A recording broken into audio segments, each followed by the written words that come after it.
Welcome to Home, Space and Reason, a podcast about creating a home that thrives. Hi there, I'm Christina Browning, your host. If you know your home could be so much more than it is, I discuss home functionality, aesthetics, and automation. I'm a realtor in Portland, Oregon, and a home functionality coach. I geek out on every subject imaginable regarding your home and yard, challenging you to think of your space differently to get the most out of every square foot. I pose questions for you to think through about your space and your reason. This podcast is all positive, offering you virtual fist bumps and celebrating every win. Remember, there's no such thing as perfect, but you can still aim for your best every day. Join me on social media by searching for the handle Space and Reason. In this episode, let's discuss the realization that you have more possessions in a particular space than you need.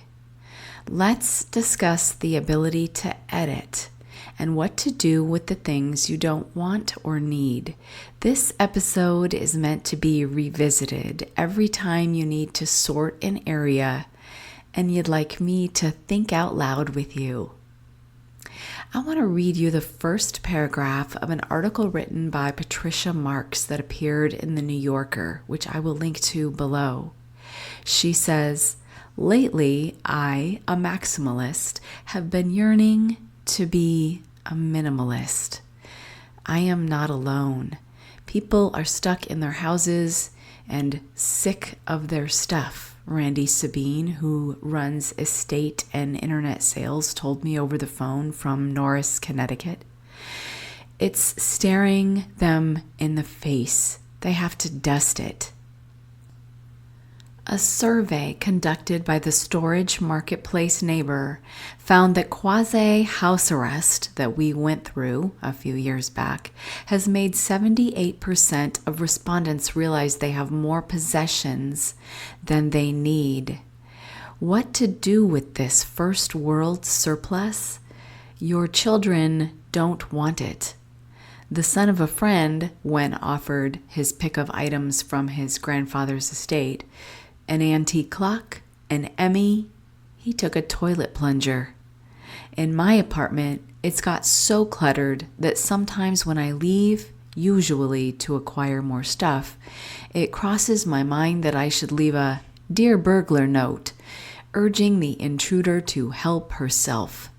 The article goes on to discuss the many ways to get rid of everything, but I need to tell you it all requires a good amount of effort, which is why I implore you to really, really think before you buy. Is this something I'm going to have to get rid of in 4 years? Will this add to the clutter and chaos in our house? Do I have the same thing already, but this is just newer and shiny? If so, could I make the one I have shinier, or maybe it just has more character, and that's honestly a good thing. There are so many ways to think about your full drawers and closet to make sense of what to keep and what to gift forward. Sometimes when Michelle and I go to a client's home, we have conversations with them about each item in the drawer or on the mantle. I thought this episode might be especially helpful to play while you're doing the sort.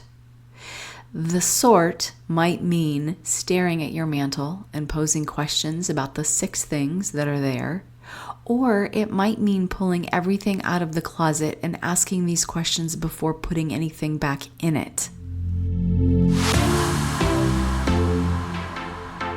Instead of grabbing a paper and pen this time, it would be most beneficial to be in the midst of the things that you want to sort through. Questions to ask yourself about this item. So grab an item. Is this useful? Not just to anyone. Is this useful to me? Let's talk about a juicer, for example. I came across 2 manual lemon juicers at my client's home. She told me they were useful. I asked when she used them last, and she admitted actually never. So even if it's useful to someone else, if you find that you don't use it, nor does anyone in your household, it is in fact not useful to you. Let's put that in the box to be gifted forward. Next question. Do I have one of these already, or a version of this? You can only use so many large mixing spoons in 1 week, and you probably do the dishes more often than once a week anyway, so that one that you really love is clean. Pick your favorite 1 or 2 and gift forward the rest. I'm not talking about mixing bowls that nest when you need several at a time for baking. I'm talking about woks, Instaponts, French coffee presses, that old photograph of your great-grandfather. You might have 3 of them. It's the same photo. I know it's old, but no one else wants it. You don't have to keep it just because it's old when you have one already. I ran into this with a client who just couldn't part with it, even though this was a second copy and everyone else had their own copy. It sits framed on her floor, leaning up against the wall, cluttering up her space. It's so frustrating to her, but she can't get rid of it. Next question. If I keep it, is it worth the square footage it will occupy? That means you're going to have to dust it, clean it, organize it. What is the cost, not financially, the cost of the space? If you don't consider that first before you bring it into your home, this could be where you get yourself in trouble. This is especially true when you have people gifting you large things that they don't even know if you need. This is gifting for the sake of consumerism, to check the box that they bought you something large and extravagant. Great examples of this are, oh, I saw a good deal on an air fryer. Happy birthday! Without having the conversation, if you have one already, or if you really want to spend the square footage to store it, and or if you will even use it. This might be controversial, but in my opinion, gifting to adults, especially someone other than your partner, is setting them up for failure and frustration down the road. Asking the key questions like, what color would I want to commit to if I'm going to keep this for 30 years? Or do we have something similar that could do the same job without buying this giant thing? When adults buy other adults' things, you're taking away their ability to ask these sorts of important questions. What that means is it's irresponsible consumerism. Feel free to share this episode lovingly with other adults that may insist on buying for you or your partner. It's uncomfortable in the beginning, but these sorts of conversations are so important to have. They won't be the ones saddled with the mortgage for a larger house because you need more space for all your stuff. They also won't be there helping you to get rid of it in a sustainable way. I love the gift of spending time together, going out to a meal, visiting a rhododendron garden in the spring, or hiking for exercise. Those are the sorts of gifts that you can start to think about. The last question is, will this be a burden to others to get rid of when I die? Oh, baby, this is huge. Because if you keep everything and you have a full house, no matter how far off death may seem to you, if you're not checking yourself in this category, you will have a family that's overwhelmed. Episode 62 is all about Swedish death cleaning. I highly recommend having a listen. I will link it in the show notes.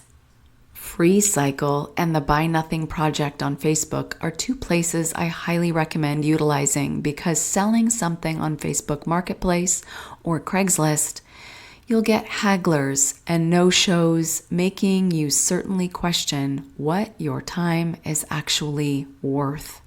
If you've embarked on a purge and you find yourself overwhelmed, connect with me and get on my calendar. There's a link in the show notes. I can help you wade through these often emotionally charged decisions and help you make sense of the items and get rid of some of the chaos, one baby step at a time.